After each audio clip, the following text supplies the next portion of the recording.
Rita's fork froze halfway to her mouth as Trevor's phone buzzed on the restaurant table. The screen lit up with a message that made her blood run cold. The photo showed Trevor kissing another woman in what looked like a hotel room. But it wasn't just any woman, it was Candace, his secretary. The same Candace who had been sending work updates at midnight. The same Candace who Rita had invited to their Christmas party last year. "Happy anniversary, baby," Trevor said, raising his wine glass with a smile that now looked fake. 5 wonderful years. Rita stared at the phone screen, watching as more photos loaded automatically. Trevor shirtless. Candace in lingerie. Text messages calling each other baby and my love. The timestamp showed these were taken just 2 days ago when Trevor claimed he was at a business conference. "Rita? You okay?" Trevor reached for his phone, but Rita was faster. "Who is this woman?"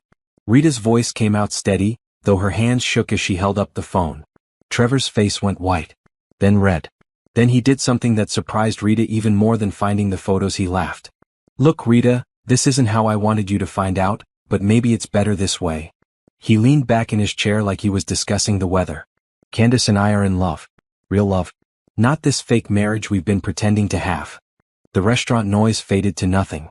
Rita felt like she was underwater, watching Trevor's mouth move but barely hearing the words. "I was going to tell you after dinner. I've already talked to a lawyer. This doesn't have to be messy, Rita. You can keep the house for now, and I'll make sure you're taken care of until you find your own place." Rita finally found her voice. "Until I find my own place? That's our house, Trevor. I helped buy that house. I've been supporting your business for 5 years while you built your client base." "About that." Trevor reached into his jacket and pulled out a folder. "I had these papers drawn up. Since the business is in my name and most of our assets are tied to my work, it makes sense that I keep the bulk of everything. You'll get your fair share, of course." Rita opened the folder. The divorce papers were already filled out. Trevor had signed them. Everything was going to him: the house, the business, their savings accounts, even her car was somehow listed as his property. "You already filed these?" Rita's voice was barely a whisper. "Yesterday." "Look, Rita, this isn't personal. Candace and I just connect on a level that you and I never did. She understands my work, my ambitions. She's young and exciting and—" He trailed off, probably realizing how cruel he sounded. Rita looked around the expensive restaurant where they'd had their first date. Other couples were laughing, celebrating, living normal lives while hers crumbled into pieces. She thought about all the nights she'd stayed up helping Trevor with his business proposals. All the client dinners she'd hosted. All the time she'd taken care of everything at home so he could focus on work. "How long?" she asked. "Does it matter? How long, Trevor?" He sighed like she was being unreasonable. 2 years. Maybe 3. "Look, these things happen. We grew apart. You got comfortable, stopped trying. Candace appreciates me. 3 years. Rita's mind reeled. 3 years of him coming home to her every night after being with another woman. 3 years of "I love you" and anniversary dinners and vacation photos while he built a whole other life behind her back. "I need to go to the bathroom," Rita said, standing up on shaky legs. "Rita, let's be adults about this. The papers are fair. You'll be fine." She walked to the bathroom like a woman in a dream. In the mirror, she saw herself clearly for the first time in years. At 35, she was still beautiful. Her dark skin glowed with health, her hair was perfectly styled, her dress expensive and elegant. She looked successful, confident, happy. But inside she felt like a fool. For 3 years she'd been living a lie. While she was planning their future, Trevor was planning his exit. While she was being the perfect wife, he was comparing her to his young secretary and finding her lacking. Rita splashed cold water on her face and made a decision. Trevor expected her to crumble. He expected her to cry and beg and make this easy for him. He thought she was the same naive woman who'd married him 5 years ago. He was wrong. When Rita walked back to the table, Trevor was on his phone with someone. "Yeah, she took it better than expected. We should be able to move in together next week." "No, she's not going to cause problems." Rita sat down and picked up her wine glass. "You're right, Trevor. I'm not going to cause problems." Trevor smiled, looking relieved. "I'm glad you're being reasonable about this." "I'm going to sign your papers," Rita continued, her voice calm and steady. "But I have one request." "What's that?" Rita smiled for the first time that evening. It wasn't a happy smile. "I want to handle my own lawyer. Just to make sure I understand everything before I sign." "Rita, there's really no need.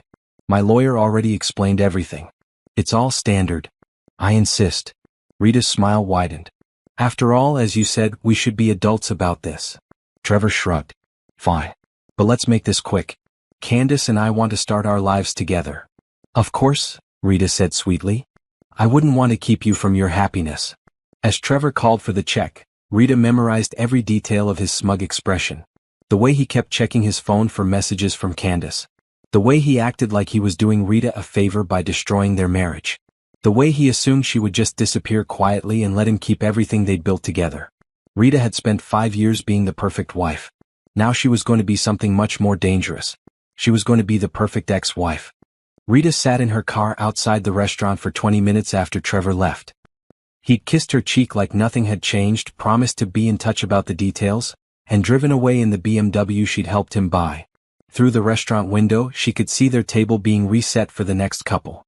Her phone buzzed with a text from her sister Denise. How was the anniversary dinner? Did he finally propose? Rita laughed, but it came out more like a sob. Propose? Trevor had done the opposite.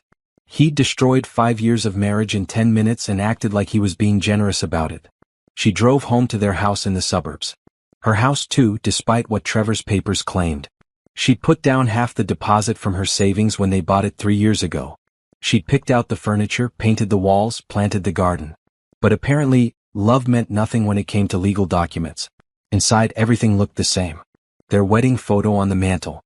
Her books mixed with his on the shelves. Her coffee mug still in the sink from that morning when she'd been excited about their anniversary dinner. Rita walked upstairs to their bedroom and opened Trevor's closet. Half his clothes were gone. The expensive suits, his favorite shoes, his cologne.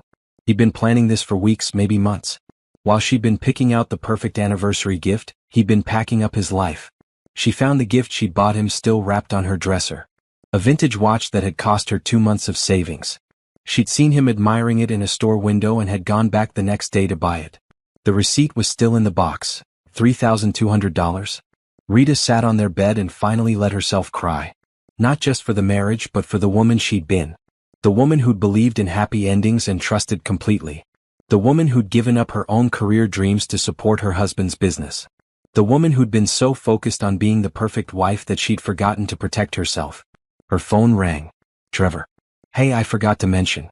Candace and I are going to the Bahamas next week. Our honeymoon trip, you could say. I'll be gone for 10 days, so that should give you time to look at apartments. Apartments? Rita's voice was hoarse from crying. Well, you can't stay in the house forever. And honestly, it's going to be weird with you there when Candace moves in. She's young, Rita.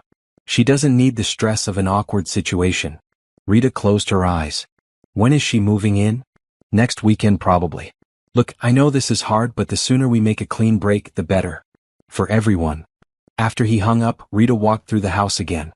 This time she wasn't seeing it as her home. She was seeing it as evidence. The home office where Trevor did his business. The computer he thought she didn't know the password to. The filing cabinets full of documents she'd never bothered to look at because she trusted him. Rita had been married to Trevor for 5 years, but she realized she didn't really know him at all. She knew he liked his coffee black and preferred action movies. She knew he was ambitious and charming and good at making people like him. But she didn't know about his business practices or his finances or apparently his ability to lie for 3 years straight. She made coffee and sat down at Trevor's desk. His computer password was easy, their anniversary date. The same date he just destroyed. Rita felt sick at the irony, but she typed it in anyway. Trevor's email was a treasure trove of information. Work emails, client communications, and buried deep in a folder marked personal, emails with Candace going back 3.5 years. Not 3 years like he'd claimed. 3.5 years. Rita read through them, her disgust growing with each message. Trevor hadn't just been having an affair. He'd been planning this exit strategy for over a year. The emails talked about when Rita's out of the picture, and our real life together. Candace had been helping him move assets around, set up accounts Rita didn't know about. One email from 6 months ago made Rita's blood boil. Baby, you're so smart to put everything in the business name. Rita doesn't understand money anyway. She'll probably just sign whatever papers you give her. Women like her always do. They're too emotional to think straight. Rita printed out the emails. All of them. Then she went through Trevor's browser history. More evidence of financial accounts, property records, business transactions she'd never heard of. Trevor had been building a fortress around his assets while she'd been planning their future. By 3 in the morning, Rita had filled an entire box with printed documents. Bank statements showing money transfers she didn't understand.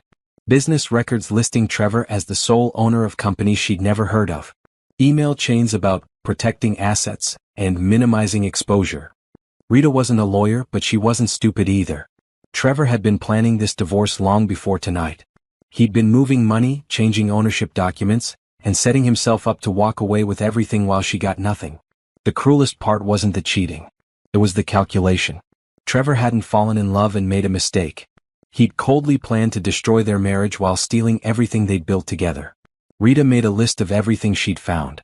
Then she made another list of everyone she needed to call. A lawyer first. Then a private investigator. Then a forensic accountant. Trevor thought she was just the emotional wife who'd sign his papers and disappear quietly. He was about to learn how wrong he was. Rita had always been good at planning. She'd planned their wedding, their vacations, their life together. Now she was going to plan his downfall. By dawn, Rita had a strategy. Trevor expected her to be devastated and helpless. So that's exactly what she'd let him think. She'd cry when he expected her to cry. She'd seem confused about legal matters. She'd appear to be exactly what Candace had called her, too emotional to think straight. While Trevor and Candace celebrated their brilliant plan, Rita would be building her own. Trevor wanted a divorce? Fine. Rita would give him a divorce he'd never forget. The sun came up on a new Rita. Not the naive wife she'd been yesterday. Not the trusting woman who'd believed in happily ever after. Rita was done being the perfect wife. It was time to be the perfect opponent. Rita spent the morning playing her part perfectly. When Trevor came by to get more clothes, she was sitting at the kitchen table in her bathrobe, tissues scattered around her, looking like a woman destroyed. "How are you holding up?" Trevor asked, though his tone suggested he didn't really care about the answer. "I'm trying to process everything," Rita said, letting her voice shake. "I keep thinking this is all a bad dream." Trevor actually looked relieved. "I know this is hard, Rita, but you'll see. In the long run, this is better for both of us." "We weren't happy." "You weren't happy," Rita corrected softly. "I was happy. I thought we were building something together." "Rita." Trevor sat down across from her, putting on his concerned face. "You have to admit we've been more like roommates than husband and wife for the past year." The spark was gone. Rita bit back the urge to throw her coffee at him. The spark was gone because he'd been giving his spark to Candace for 3.5 years. But she just nodded sadly. "I guess I didn't notice. I was too focused on taking care of everything here so you could concentrate on work. And I appreciate that. I really do. That's why I want to make sure you're taken care of in the divorce." Trevor reached across the table to pat her hand. "The papers I showed you are generous, Rita. More than generous." Rita looked down at the papers she'd left on the table. The same papers that gave her almost nothing while Trevor kept everything. "I don't understand all the legal language. Maybe I should have someone look at them." Trevor's hand tightened on hers. "There's really no need to complicate things with lawyers. My attorney drew these up to be fair to both of us.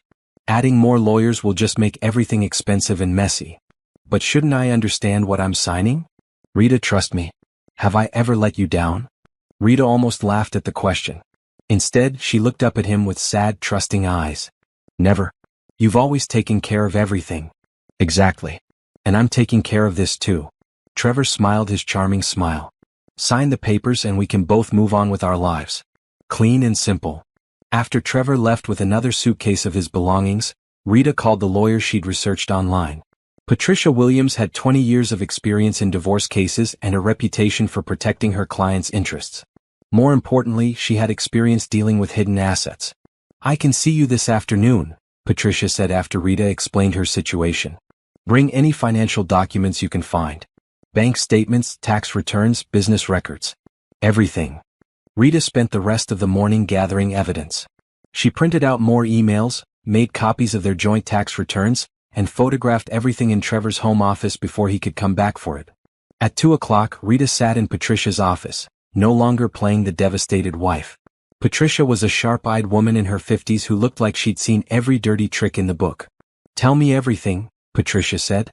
"Don't leave out any details." Rita told her about finding the photos, about Trevor's confident assumption that she'd sign his papers, about the emails discussing moving assets and hiding money. Patricia took notes and asked pointed questions. "How long have you been married?" 5 years. "Did you work during the marriage?" "For the first year, yes. Then Trevor asked me to quit my job to help him build his consulting business." I managed his schedule, handled client communications, organized his files. Basically, I was his unpaid assistant. Did you contribute financially to any of his business ventures? I used my savings to help him start the company. About $50,000. And I helped him get clients through my network from my old job. Patricia nodded. What about the house? We bought it 3 years ago. I put down half the down payment from my savings, $75,000. But somehow his divorce papers list him as the sole owner. And his business. He says it's all in his name, so I have no claim to it. But I helped build it from nothing. I was there for every late night, every client meeting, every business decision. Patricia leaned back in her chair. Rita, I'm going to be direct with you. Your husband has been planning this divorce for a long time. These papers aren't generous, they're theft. He's trying to walk away with millions while giving you pennies. Millions? Rita's eyes widened. According to these business records you found, his consulting firm is worth at least $2.3 million. The house is worth $800,000. Your joint savings accounts total $200,000. But according to his divorce papers, he's claiming the business is worthless and the house has no equity. Rita felt anger rise in her chest. He told me we should be grateful to break even on the house. He lied. About everything. Patricia pulled out a legal pad. Here's what we're going to do. First, I'm filing a response to his divorce petition that contests everything. Second, I'm requesting a full financial disclosure and asset evaluation. Third, I'm hiring a forensic accountant to trace every penny of your marital assets. Will that work? Rita, you helped build his business. You contributed financially to your marriage. You gave up your career to support his. In this state, that makes you entitled to half of everything you built together. Patricia smiled grimly. Your husband picked the wrong woman to steal from. That evening, Rita got a call from Trevor. He sounded annoyed. Rita, what's this about you hiring a lawyer? I told you that wasn't necessary. I just wanted someone to explain the papers to me, Rita said, keeping her voice meek. Patricia seems very nice. Patricia Williams? Rita, she's a shark. She's going to fill your head with unrealistic expectations and drag this out for months. She said she just wants to make sure I understand everything before I sign. There's nothing to understand. The papers are straightforward. You get the household items and a small settlement. I get the business assets in the house. It's fair. Rita bit her tongue. Fair. After 5 years of marriage and all her contributions, Trevor thought household items and a small settlement were fair? Maybe we could talk about it more when you get back from your trip, Rita suggested. There was a pause. What trip? Your honeymoon trip to the Bahamas with Candace. You mentioned it yesterday. Another pause. Longer this time. Rita, we're not calling it a honeymoon trip. It's just a vacation. Of course. I'm sorry. I'm still adjusting to everything. After they hung up, Rita smiled. Trevor was getting nervous. Good. He'd expected her to sign his papers immediately and disappear from his life. Instead, she'd hired a lawyer and was asking questions. For the first time since she'd found those photos, Rita felt like she had some power. Her phone buzzed with a text from Patricia. Emergency injunction granted. Your husband cannot move any marital assets until the case is resolved. Also, forensic accountant found some very interesting offshore accounts. Call me tomorrow. Rita read the message twice. Offshore accounts? Trevor had money hidden offshore? Rita poured herself a glass of wine and sat on the couch she'd picked out when they first moved in together. Tomorrow, Trevor would find out that his assets were frozen.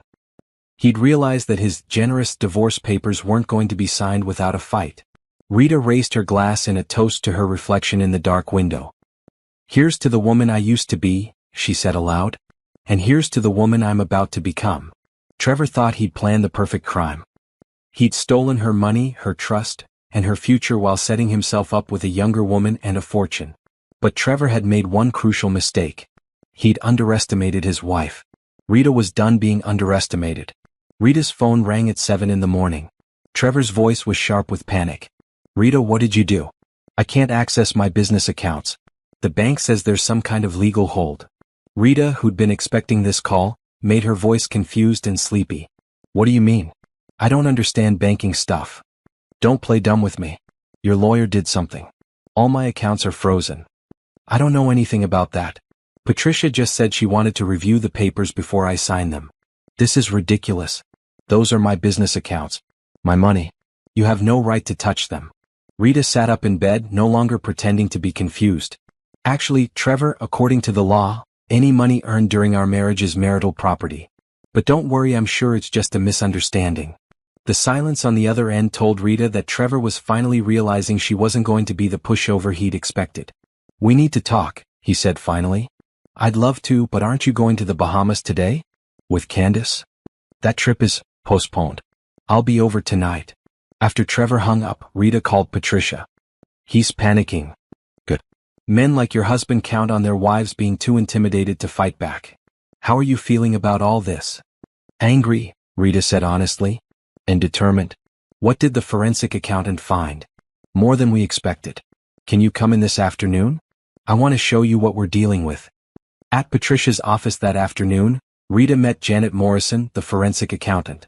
Janet was a quiet woman with sharp eyes who spread documents across the conference table like she was solving a puzzle.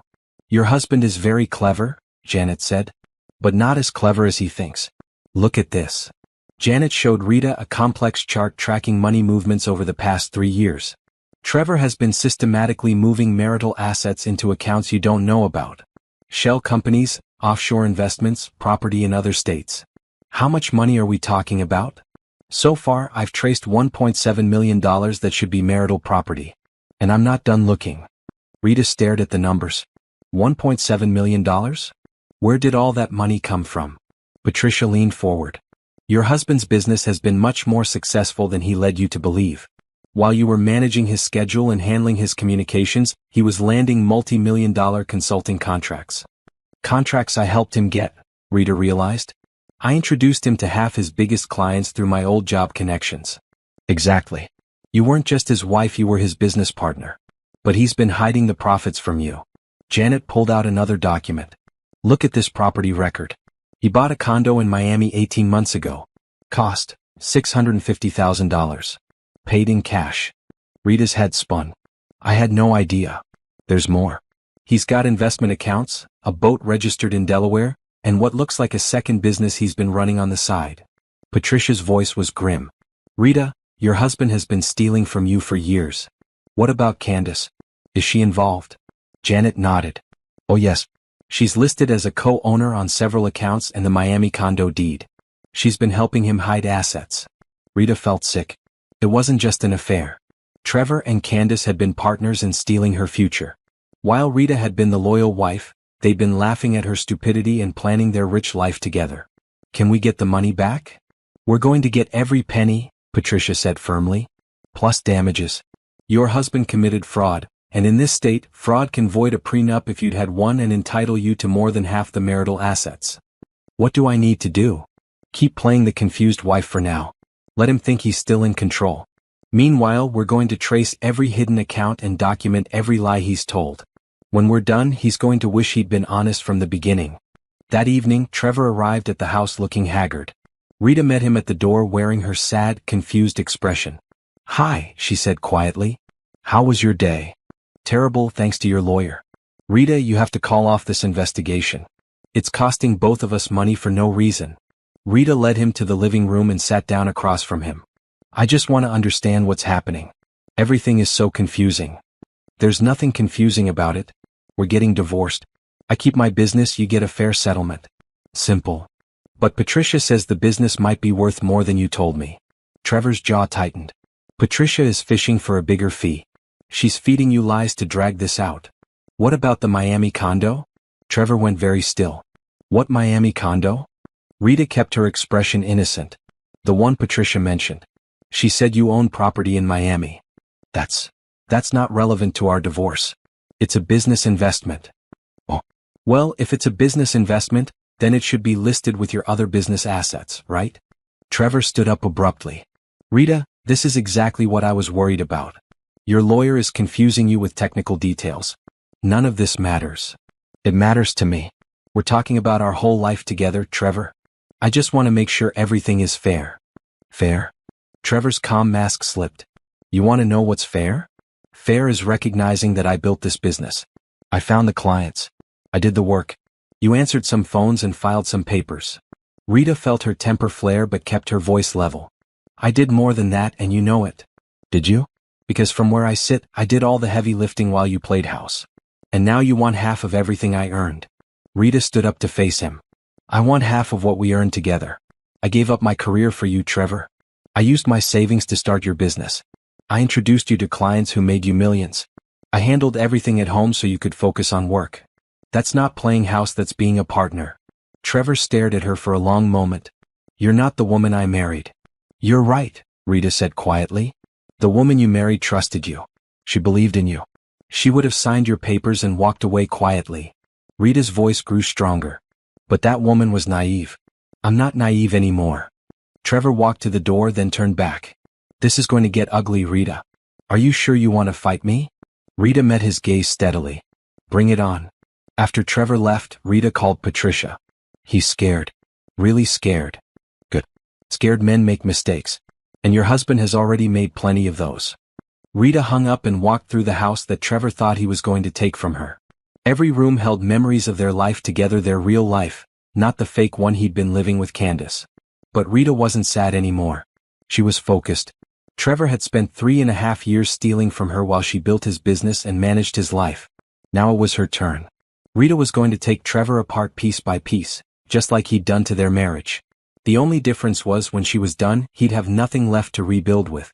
Rita's private investigator, James Chin, looked nothing like what she'd expected. Instead of a gruff ex-cop, James was a soft-spoken man in his 40s who looked more like an accountant than a detective. But Patricia had recommended him highly, and after 2 weeks of investigation, Rita understood why. Your husband has been very busy, James said, spreading photos across Patricia's conference table. These were taken over the past 10 days. The photos showed Trevor and Candace at expensive restaurants, shopping for jewelry, and looking at what appeared to be wedding venues. In one photo, Candace was showing off a large diamond ring to a woman Rita didn't recognize. They're engaged. Rita asked. It looks that way. But here's the interesting part. James pulled out more photos. This is from yesterday afternoon. The photos showed Trevor meeting with a man in a suit outside a bank. They were exchanging what looked like documents in a briefcase. Who is that man? Robert Steinberg. He runs a company that helps wealthy individuals move money offshore. Very discreet, very expensive, and not entirely legal in how they structure things. Patricia leaned forward. Are you saying Trevor is moving money out of the country? That's exactly what I'm saying. Our forensic accountant was right to freeze those accounts when she did. Trevor was planning to transfer everything to accounts in the Cayman Islands. Rita felt cold. All of it. Every penny he could access. The Miami condo, the boat, the business accounts. He was going to clean out everything and disappear to the Caribbean with Candace. But we stopped him? James nodded. The court order froze his access just in time. He's stuck here until the divorce is finalized. Patricia pulled out a legal file. This is even better than we hoped.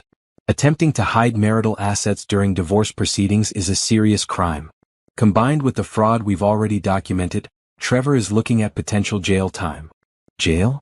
Rita's eyes widened. Financial fraud, tax evasion, contempt of court. Your husband has committed several felonies. The question is whether you want to pursue criminal charges or just focus on the civil case. Rita thought about Trevor's smug confidence when he'd handed her those divorce papers. His casual cruelty when he told her she'd get household items and a small settlement. His assumption that she was too emotional and stupid to fight back. I want him to face consequences for everything he's done. Patricia smiled. I was hoping you'd say that. James pulled out another folder. There's more. We've identified 3 other women Trevor has been involved with over the course of your marriage. Rita's stomach dropped. 3 others? Besides Candace. Affairs ranging from a few months to over a year each. He has a pattern. He targets women who work for his clients or in related businesses. Young, ambitious women who think he can help their careers. Did any of them know about me? 2 of them had no idea he was married. The third one knew but thought he was separated. James's voice was gentle. Rita, your husband is a predator. This isn't about love or falling out of love. This is about control and exploitation. Rita absorbed this information. She'd spent the past month thinking Trevor had fallen in love with Candace and made a terrible mistake.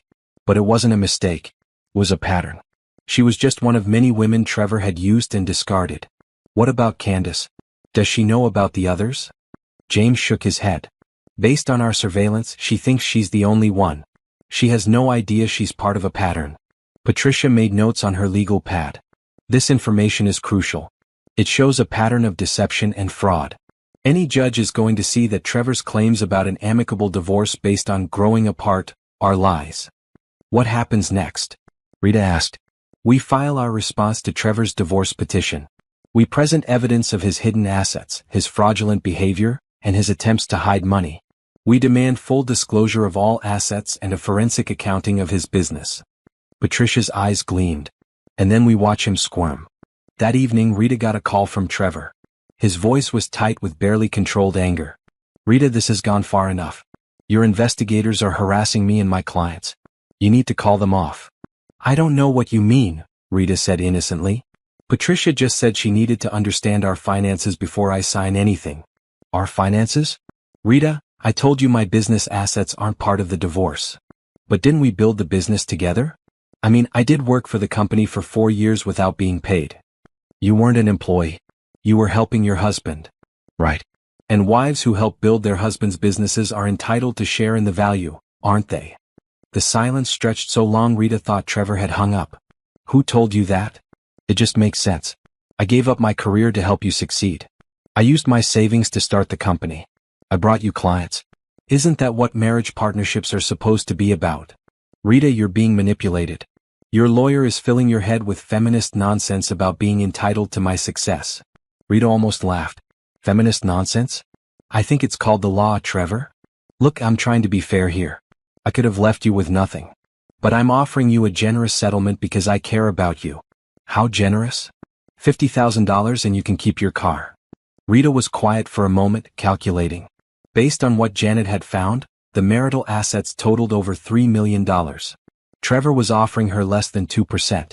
That does sound generous, Rita said finally. I'll definitely consider it. She could practically hear Trevor's relief through the phone. Great. I'll have my lawyer draw up the final papers. Oh, but I probably should wait until Patricia finishes her review. Just to be sure I understand everything. Rita. It shouldn't take much longer. She said she just needs to verify a few things about the business value and some property records. Trevor hung up without saying goodbye. Rita smiled and called Patricia. He just offered me $50,000. Out of $3 million? What a prince. Patricia's voice was dry. Don't worry. When we're done with him, $50,000 will look like pocket change. Rita walked through her house, seeing it with new eyes. This wasn't just her home anymore. It was evidence. Evidence of the life she'd built with a man who'd been stealing from her since almost the beginning of their marriage. But Rita wasn't the victim anymore. She was the prosecutor. And Trevor was about to learn that the woman he'd underestimated was about to become his worst nightmare. Rita watched through her kitchen window as Trevor pulled into the driveway. It had been 3 weeks since their last face-to-face conversation, and she could see the stress on his face even from a distance. Good. Let him worry. She opened the door before he could knock, keeping her expression neutral. Hi, Trevor. Come in. He looked around the living room like he was seeing it for the first time. Or maybe like he was trying to memorize it. The house looks good. Thank you. Rita sat down on the couch and gestured for him to take the chair across from her. She wanted distance between them for this conversation. Rita, we need to talk seriously. This investigation your lawyer is doing, it's getting out of hand. Rita tilted her head. How so? She's contacted my business partners, my clients, even my accountant. She's making me look like a criminal. Are you a criminal, Trevor? His face flushed. Of course not. I'm a successful businessman who's trying to handle his divorce with dignity. Then you shouldn't mind the investigation. If everything is legitimate, Patricia will find that out and we can move forward. Trevor leaned forward in his chair. Rita, I'm going to be direct with you. If you keep fighting me on this, I'm going to have to play hardball. What does that mean? It means I have lawyers too. And they've found some interesting things about your own behavior during our marriage. Rita kept her face calm, but inside she was curious. What could Trevor possibly have found? She'd been the perfect wife. Like what? Like the fact that you've been accessing my business email accounts without permission. That's a federal crime, Rita. Computer fraud. Rita almost smiled. You mean the email account you gave me the password to 4 years ago? The one you asked me to monitor for client messages when you were traveling? Trevor's confidence wavered slightly. That was for specific business purposes. Right. And as your unpaid business assistant, I was doing my job. Rita kept her voice sweet. I have all the emails where you asked me to check your accounts and respond to clients. Patricia found them very interesting. Rita. Actually, that reminds me. Patricia also found it interesting that you never paid me for all that work I did. Something about labor law violations when spouses work for family businesses without compensation. Rita smiled. But I'm sure that's just a misunderstanding.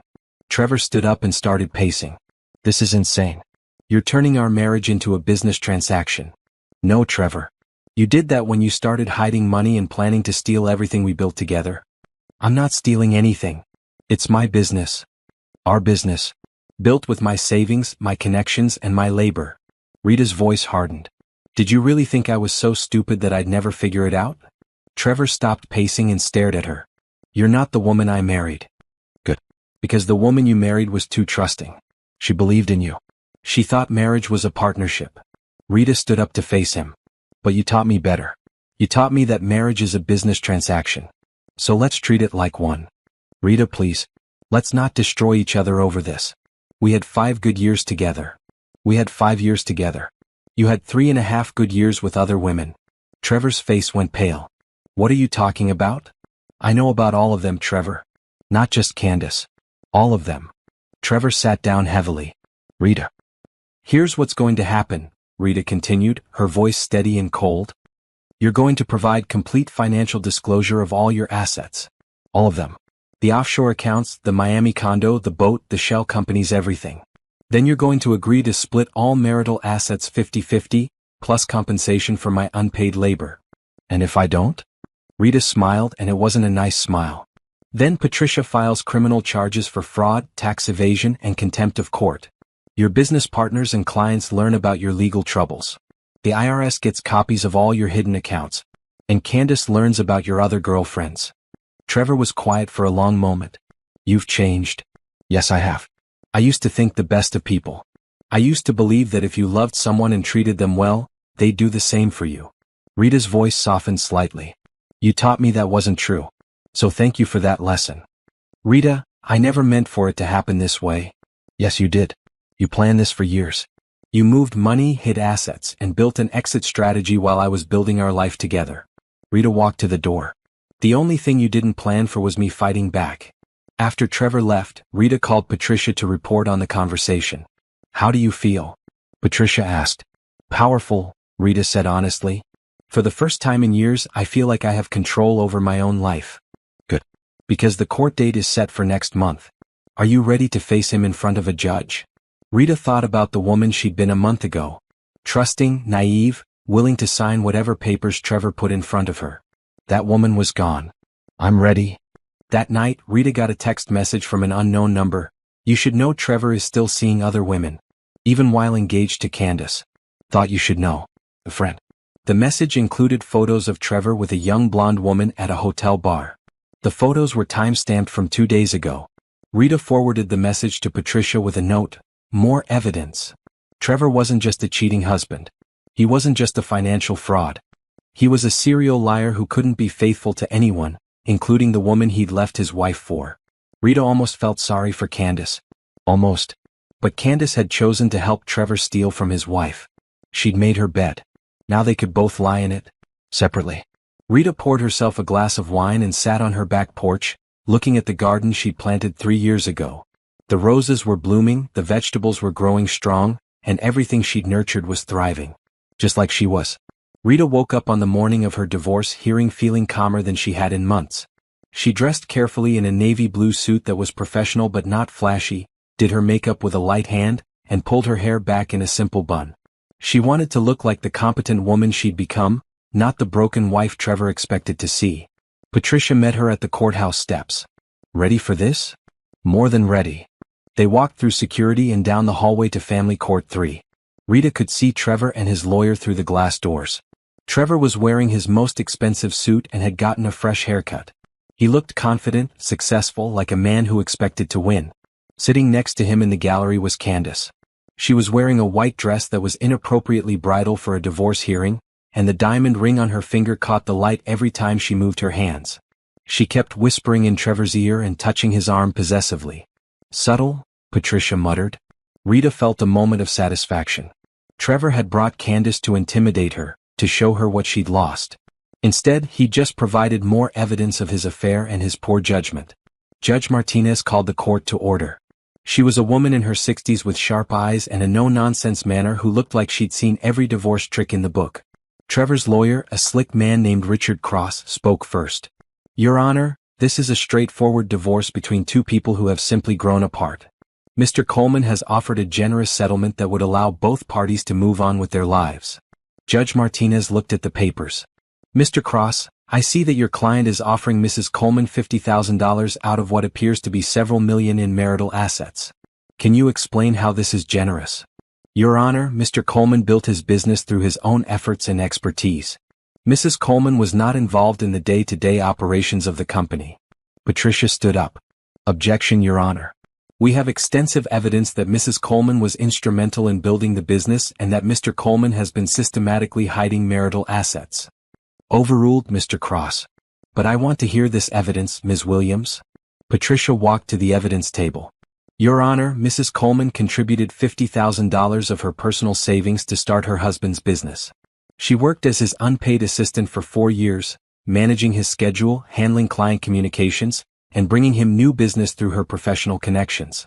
During this time, Mr. Coleman has been moving marital assets into hidden accounts and attempting to transfer money offshore. Trevor's lawyer jumped up. Your Honor, these are baseless accusations. Are they?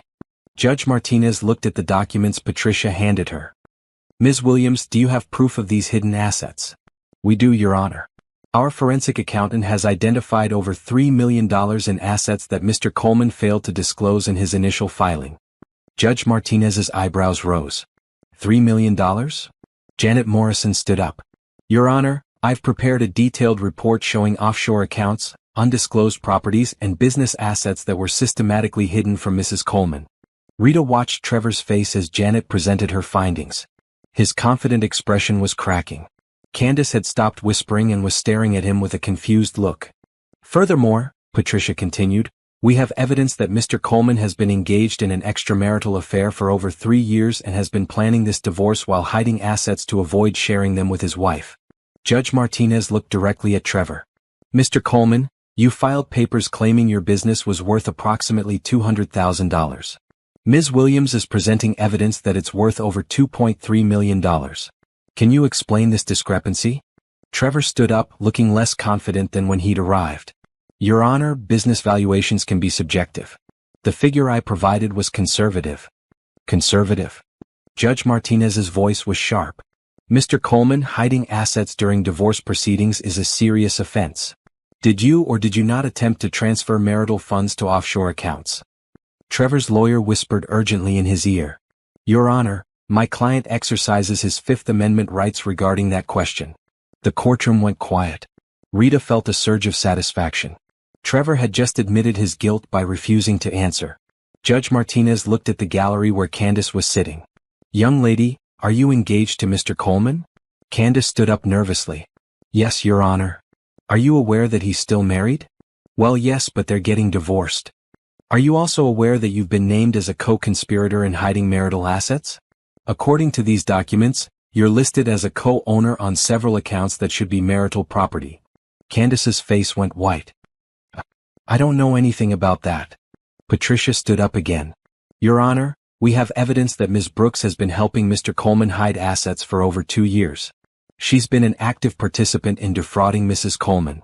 Judge Martinez studied the documents for several long minutes. The courtroom was completely silent. Rita could hear Trevor's heavy breathing from across the room. Mr. Coleman, Judge Martinez said finally, this is one of the most egregious cases of marital fraud I've seen in 20 years on the bench.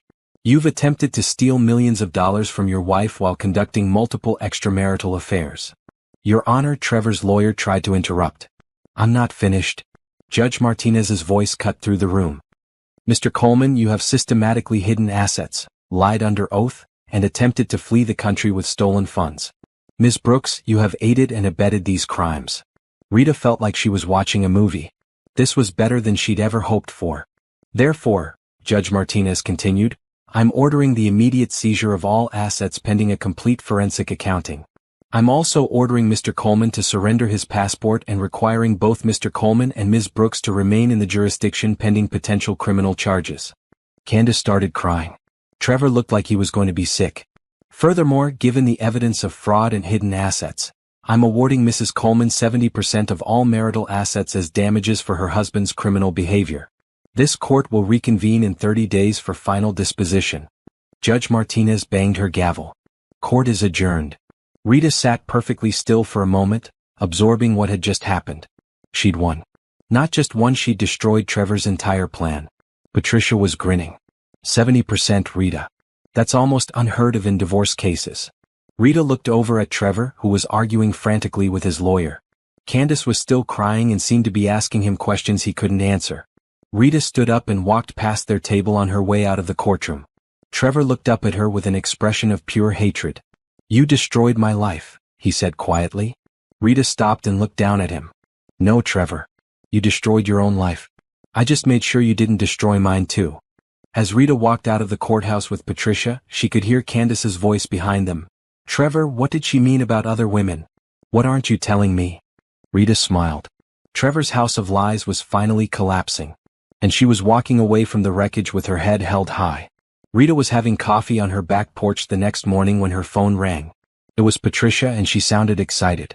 Rita, you need to see the news. Turn on channel 7. Rita grabbed her phone and pulled up the local news website. The headline made her gasp. Local business owner arrested for financial fraud. The article had Trevor's photo and described his arrest for embezzlement, tax evasion, and wire fraud. According to the report, the FBI had raided his office and found evidence that he'd been stealing from his business clients as well as hiding money from his wife. This is bigger than we thought, Patricia said when Rita called her back. The criminal investigation started because of our divorce case, but they found evidence that Trevor has been running a Ponzi scheme through his consulting business. A Ponzi scheme? Rita's head spun. What does that mean? It means he was using new client money to pay returns to old clients while skimming millions for himself. Several of his clients have lost their life savings.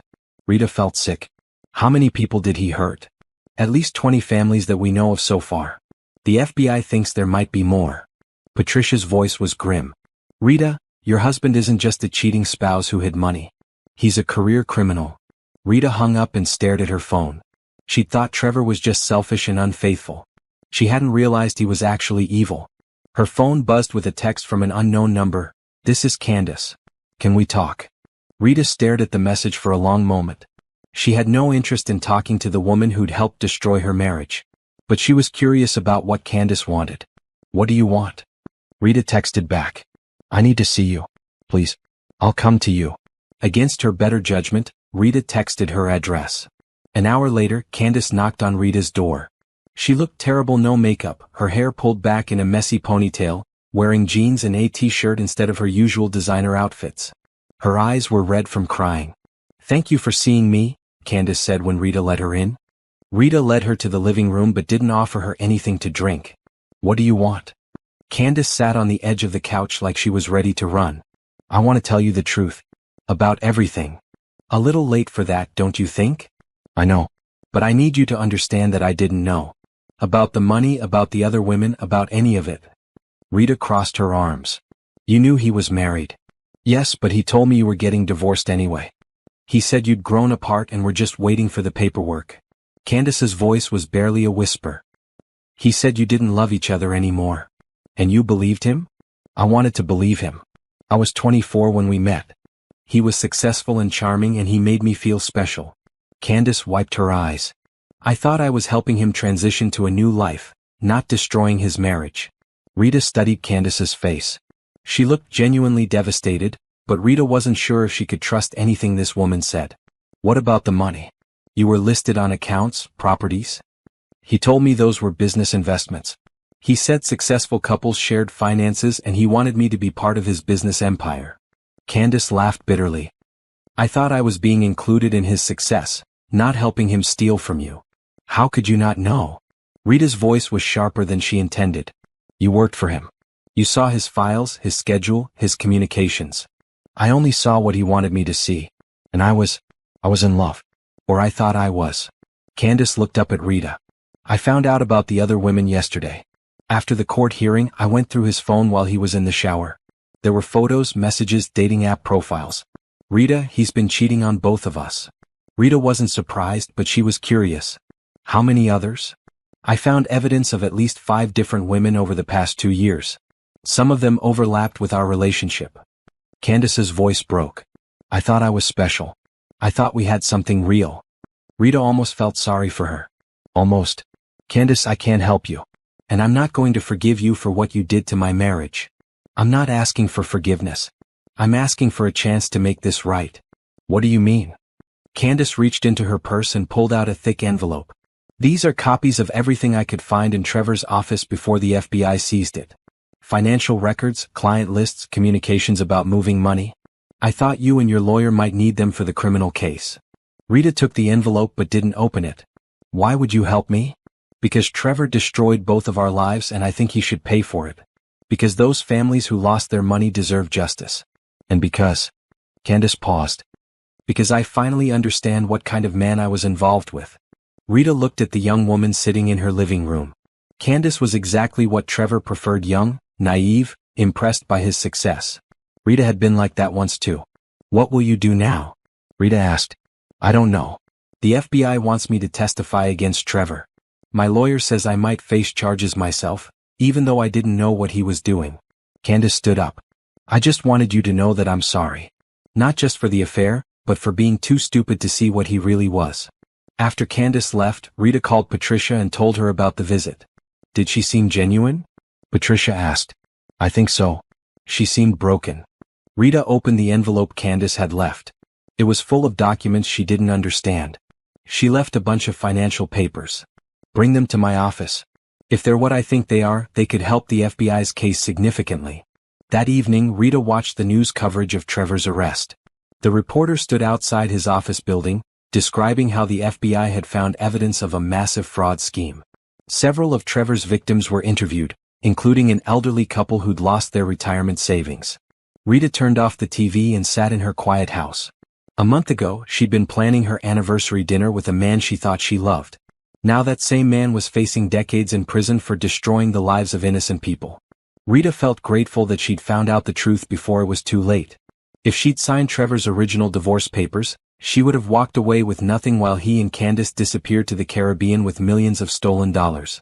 Instead, Trevor was in jail, Candace was facing her own legal troubles, and Rita was about to become a very wealthy woman. Sometimes justice was served after all. 2 weeks after Trevor's arrest, Rita sat in the FBI field office giving her statement to Agent Sarah Thompson.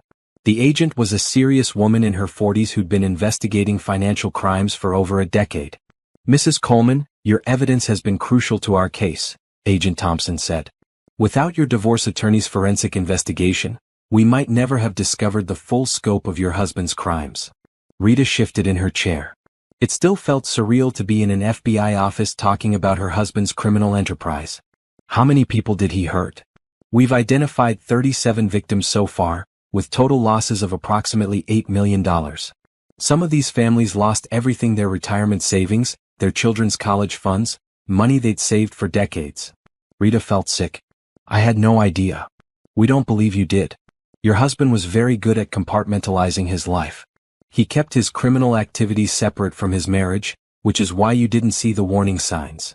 Agent Thompson pulled out a file. We're also investigating Ms. Brooks.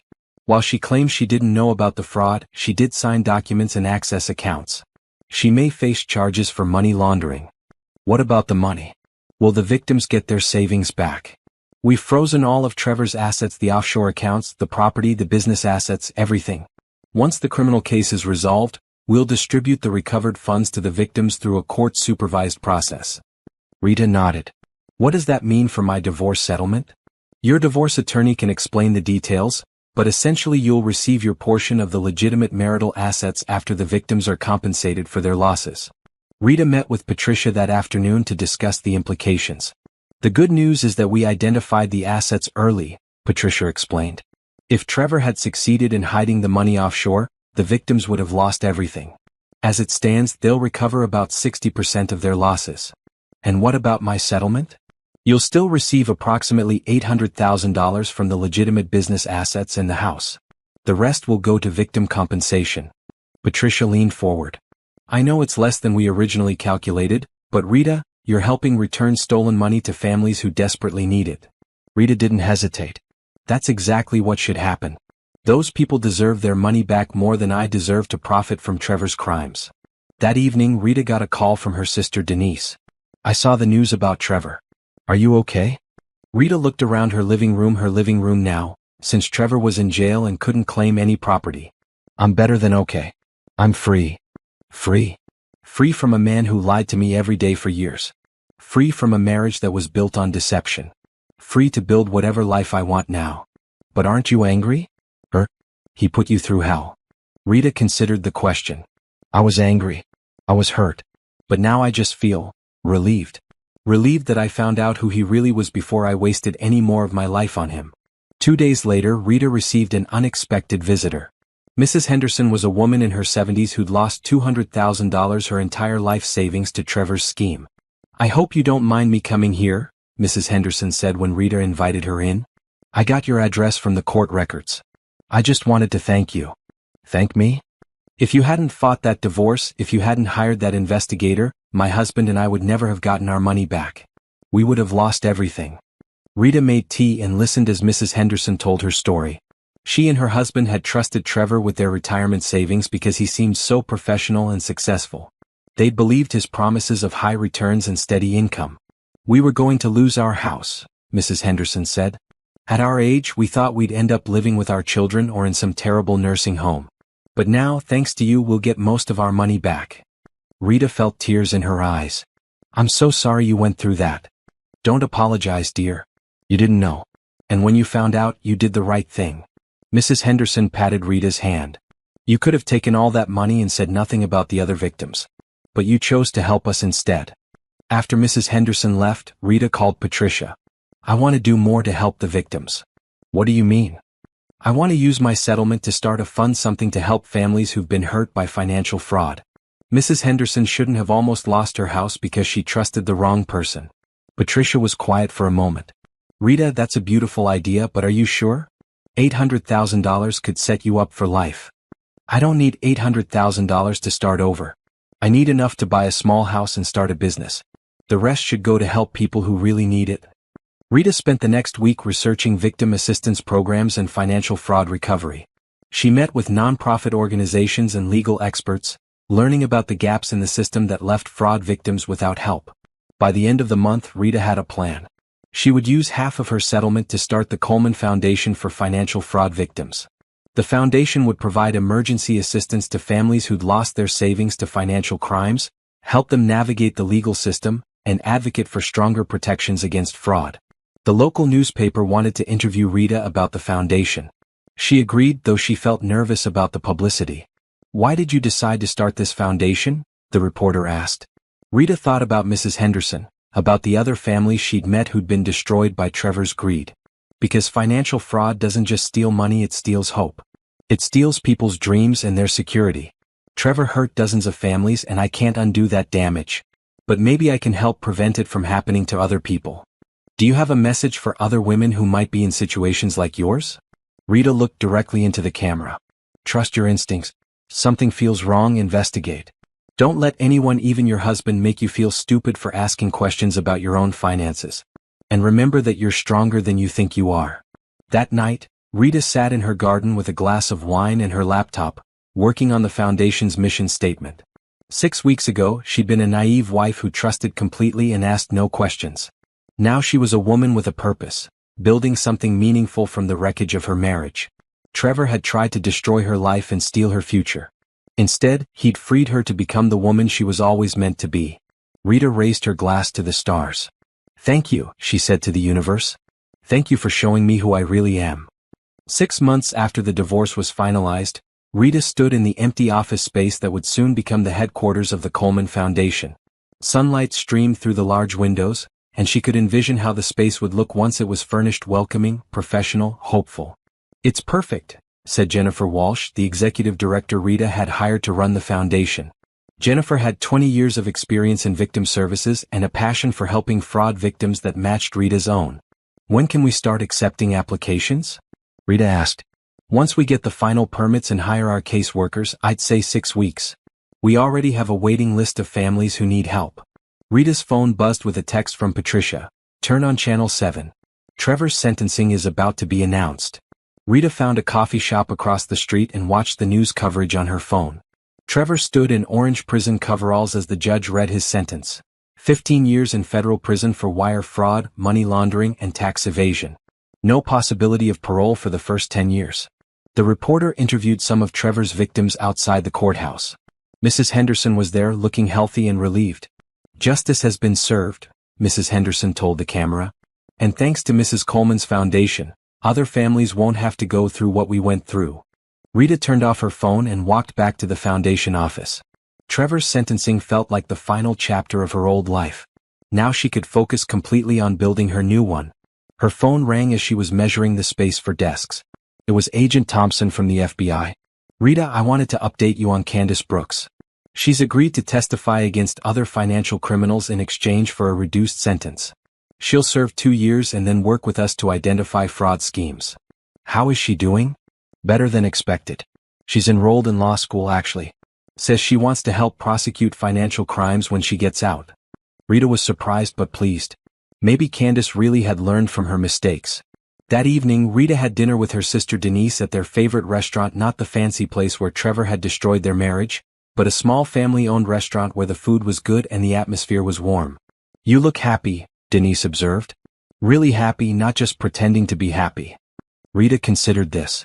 I'm happy. For the first time in years, I wake up excited about my day instead of just going through the motions. Do you ever think about dating again? Rita laughed. I'm not ready for that yet. I'm still figuring out who I am when I'm not trying to be the perfect wife. And who are you? Rita thought about the question seriously. I'm someone who doesn't give up when things get hard. I'm someone who cares about justice and helping people. I'm someone who's strong enough to rebuild her life from nothing. And you're someone who trusted her instincts when it mattered most, Denise added. After dinner, Rita drove through her old neighborhood. The house she'd shared with Trevor had sold quickly. A young family with 2 children had bought it. Rita was glad. The house deserved to be filled with genuine love and laughter. Rita's new house was smaller but perfect for her. A cozy craftsman bungalow with a big kitchen, a reading nook, and a garden where she was growing vegetables and herbs. She'd decorated it exactly how she wanted, with bright colors and comfortable furniture that made her smile. As she pulled into her driveway, Rita saw a package on her doorstep. Inside was a book about starting non-profit organizations with a note from Mrs. Henderson. Thank you for giving me hope again. This book helped me start my own small charity 30 years ago. I thought you might find it useful. Your friend Margaret. Rita smiled and carried the package inside. Her little house felt warm and welcoming, filled with things that mattered to her. Photos of her family, books she actually wanted to read, artwork from local artists, plants that were thriving under her care. She made a cup of tea and sat in her reading nook with Mrs. Henderson's book. Outside, she could hear children playing in the neighborhood, couples walking their dogs, life happening in all its ordinary, beautiful messiness. Rita's phone buzzed with an email from the foundation's lawyer. The first grant applications had been approved. 3 families would receive emergency assistance to help them recover from financial fraud. It was a small start, but it was a start. Rita thought about the woman she'd been a year ago, trusting, naive, willing to sign away her future to keep peace in her marriage. That woman seemed like a stranger now. She thought about Trevor starting his first night of a 15-year prison sentence. She felt no satisfaction in his downfall, just relief that he couldn't hurt anyone else. She thought about Candace, somewhere in a federal facility, hopefully learning to make better choices. And she thought about herself, sitting in her own house, building something meaningful with her life, answerable to no one but herself.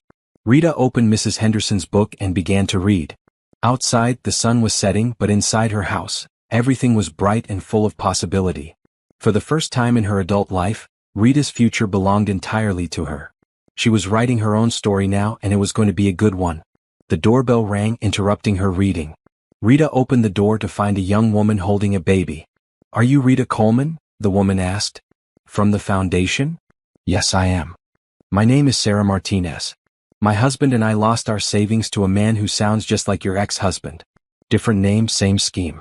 I saw your interview on the news and I was wondering. Rita opened the door wider. Come in. Let's talk. As Sarah told her story, Rita realized this was just the beginning. There were thousands of families out there who needed help, who needed someone to believe in them and fight for them. Rita had found her calling. Not as someone's wife, not as someone's assistant, but as herself. As a woman who turned her pain into purpose and her loss into someone else's gain. Trevor had tried to write the ending to her story. He'd failed. Rita was writing her own ending now. And it was going to be beautiful.